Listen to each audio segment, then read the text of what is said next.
अस्सलाम वालेकुम, सुमी के चैनल पे आप सबका वेलकम है। और आज हम बनाने वाले हैं कुछ यूनिक और डिफरेंट बटरनट स्क्वाश की करी।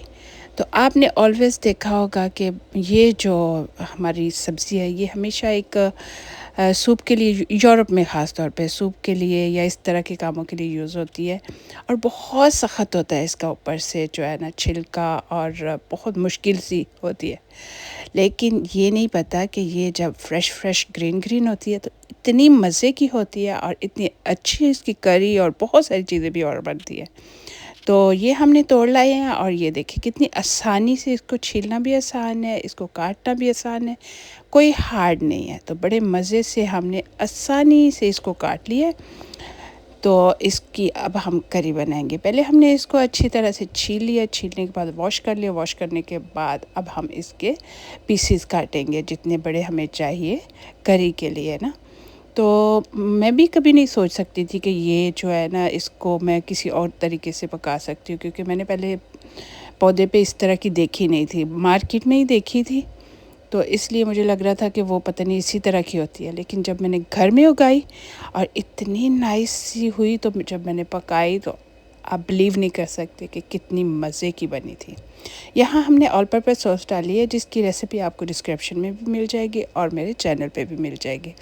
फिर मैंने थोड़ा गार्लिक डाला है और उसको अच्छी तरह से थोड़ा पकाएंगे। फिर मैंने नमक, मिर्च, हल्दी पाउडर डाल के जैसे करी का हम मसाला बनाते हैं उसी तरह ही मैंने करी का मसाला बनाया है, और अच्छी तरह भून के ये देखें नाइस, जब उसकी अच्छी खुशबू और अच्छा उसका कलर आ गया तो फिर मैंने उसमें अपना ये देखें, इसको मैं कद्दू ही कहूँगी, डाल दिया है, क्योंकि ये कद्दू के ही टेस्ट की तरह है, लेकिन ये कद्दू से भी ज़्यादा मज़े की बनी थी।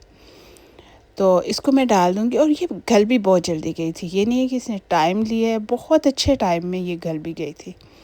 और ये देखिए, अगर इसको थोड़ा सा भून के सैलेड के साथ लेके रियली बहुत मज़े की लगे। अगर किसी ने रोटी या चावल के साथ नहीं लेनी तो इसको आप सैलेड के साथ भी ले सकते हो। तो ये देखें, फिर मैंने इसमें डाल दी हरी मिर्चें, क्योंकि अब थोड़ा स्पाइसी करी है तो थोड़ी सी ज़बरदस्त सी हो जाए। तो इसी तरह मैं इस पर थोड़ी सूखी मेथी डाली है और ढक्कन दे के मैंने पकाना रख दिया है। तो ये देखिए कितनी ज़बरदस्त है, उसने पानी खुद ही छोड़ दिया, मैंने पानी बिल्कुल भी नहीं ऐड किया। तो इतनी ज़बरदस्त तैयार हो गई है।